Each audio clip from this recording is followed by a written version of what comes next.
ఏడాదిగా ప్రయత్నించిన సంతానం కలగలేదా? Noah IVF లో ఉచితంగా సంప్రదించండి. వెల్కమ్ టు విధ్వంసం ఫైల్స్. ఆలపాటి సురేష్ కుమార్ రాసిన విధ్వంసం పుస్తకం నుంచి ఈ వీడియో లాగ్. ఆంధ్రప్రదేశ్ IPS అధికారుల సంఘాన్ని చూస్తే జాలివేయక మానదు. మాకు మర్యాద ఇవ్వండి బాబు అని ఆ సంఘం వేడుకుంటున్నది. మర్యాద అనేది అడిగి తీసుకునేది కాదని, ఎదుటివారు మన్ననతో ఇచ్చేదని IPS స్థాయి అధికారులకు తెలియకపోవటం విచిత్రం కదూ. సరే, ఇది చర్చించడానికి ముందు దానికి దారితీసిన పరిణామాలను ఒకసారి పరిశీలిద్దాం. సంక్రాంతి సందర్భంగా గుడివాడలోని కన్వెన్షన్ హాలులో 3 రోజుల పాటు ధూమ్ధామ్గా క్యాసినో నిర్వహించారు. దానికోసం చీకోటి ప్రవీణ్ అనే ఎక్స్పర్ట్ను పిలిపించారు. ఆయన క్యాసినో కింగ్ అట. అనంతర కాలంలో ఈ చీకోటి ప్రవీణ్ ఎంత ఘనుడో దేశానికి తెలియవచ్చింది. అతను స్వదేశంలోనే కాదు, థాయిలాండ్ లాంటి విదేశాల్లో కూడా పోలీసుల కళ్ళు గప్పి క్యాసినో నిర్వహించగల సమర్థుడు. హైదరాబాద్ పక్కనే అతనికి ఓ ఫామ్ హౌస్ ఉంది. నెహ్రూ జూ పార్కులో కూడా లేని జంతువులు అక్కడ ఉన్నాయి. మన పెద్దల సభ సభ్యుడు విజయసాయిరెడ్డి గారికి చీకోటి ప్రవీణ్తో స్నేహం ఎక్కడో తెలియదు, కానీ ఆయన ఆటవిడుపుగా అక్కడికి వెళ్ళి ఆ జంతువులతో ఆనందిస్తున్న క్షణాలను సోషల్ మీడియాలో పెడితేనే ఆ ఫామ్ హౌస్ గురించి మనకు తెలిసింది. ఇదంతా చూసి కళ్ళు కుట్టుకున్న తెలంగాణ అటవీ శాఖ అధికారులు అక్కడికి వెళ్ళి వాటిని స్వాధీనం చేసుకున్నారనుకోండి, అది వేరే కథ. మళ్ళీ గుడివాడ వెళ్దాం. అక్కడ నిర్వహించిన క్యాసినోలో లేని ఎంటర్టైన్మెంట్ లేదు. ఇంతకీ విషయం ఏంటంటే, ఆ కన్వెన్షన్ సెంటర్ మంత్రి కొడాలి నానిదే. అది ఎలా ఉన్నా గుడివాడలో కొడాలి నాని అండదండలు లేకుండా ఏమైనా జరుగుతుందంటే ఎవరు నమ్ముతారు? అక్కడ ఆ 3 రోజుల్లో దాదాపు 500 కోట్ల రూపాయల బెట్టింగ్ జరిగిందని ఒక అంచనా.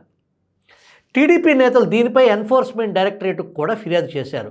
కోస్తా ప్రాంతానికి ఇంతవరకు పరిచయం లేని క్యాసినో సంస్కృతిని సంక్రాంతి సంబరాల్లోకి తీసుకురావటం అధికార పక్షంలో ఎవరికీ అభ్యంతరకరంగా తోచినట్లు లేదు. ఒక్కరు కూడా ఇదేమిటి అని అనలేదు. పైగా ప్రతిపక్షాలపై విరుచుకుపడ్డారు. ఈ నేపథ్యంలో టీడీపీ బృందం ఒకటి నిజ నిర్ధారణ కోసమని గుడివాడ వెళ్ళింది. వారి రిసెప్షన్ కోసం వైసీపీ వారు రెడీగా కూర్చున్నారు. దాదాపు 2000 మంది కార్యకర్తలు కన్వెన్షన్ హాల్లో సమావేశమయ్యారు. అక్కడి నుంచి వారు బయటకు వచ్చి మోటార్ సైకిల్ ర్యాలీ నిర్వహించారు. ఆ తర్వాత టీడీపీ ఆఫీస్పై దండెత్తారు. టీడీపీ కార్యకర్తలపై దాడి చేశారు. పోలీసులు వైసీపీ వారిని ఎక్కడా అడ్డుకోలేదు. టీడీపీ వారిని మాత్రం అడ్డుకున్నారు. అందుకు కరోనా నిబంధనలు సాకుగా చూపించారు. కడుపు మండిన టీడీపీ నేతలు ఆ మంటను డీజీపీపై వెళ్ళగక్కారు. టీడీపీ విమర్శపై స్పందించిన IPSల సంఘం డీజీపీని ఏకవచనంతో సంబోధించడం పట్ల అభ్యంతరం వెలిబుచ్చింది. ఆ సంఘం జాయింట్ సెక్రటరీ RK మీనా ఒక ప్రకటన విడుదల చేస్తూ టీడీపీ నేతలు డీజీపీపై వ్యక్తిగత ఆరోపణలు చేయటాన్ని తీవ్రంగా ఖండిస్తున్నామన్నారు. ఇంతకాలం పోలీసు అధికారుల సంఘం డీజీపీకి వత్తాసు పలుకుతూ వచ్చింది. ఇప్పుడు IPSల సంఘాన్ని కూడా రంగంలోకి దించారు. ప్రతి స్థానిక సమస్యను డీజీపీకి ఆపాదించి తద్వారా రాజకీయ లబ్ధి పొందాలని చూస్తున్నారన్నది IPSల మరో ఆరోపణ. పోలీసు నిర్వాకానికి బాధ్యత డీజీపీది కాక మరెవరిదో ఆయన చెప్పలేదు. గుడివాడలో ఏం జరిగిందన్నది అందరికీ తెలుసు. పైగా ఇదేం కొత్త కాదు. ఆంధ్రప్రదేశ్లో కరోనా వైరస్ ప్రతిపక్షాల వారికి మాత్రమే అంటుకుంటుందని, ఏపీ పోలీసు వారి లెక్కల ప్రకారం అధికార పక్షం వారికి ఆ వైరస్ సోకదని రాష్ట్రంలో చిన్నపిల్లవాడికి కూడా తెలుసు. గృహ నిర్బంధం అనే చిట్కాను ప్రతిపక్ష నేతల కోసమే పోలీసులు కనుక్కున్నారన్న సంగతి కూడా అందరికీ తెలుసు.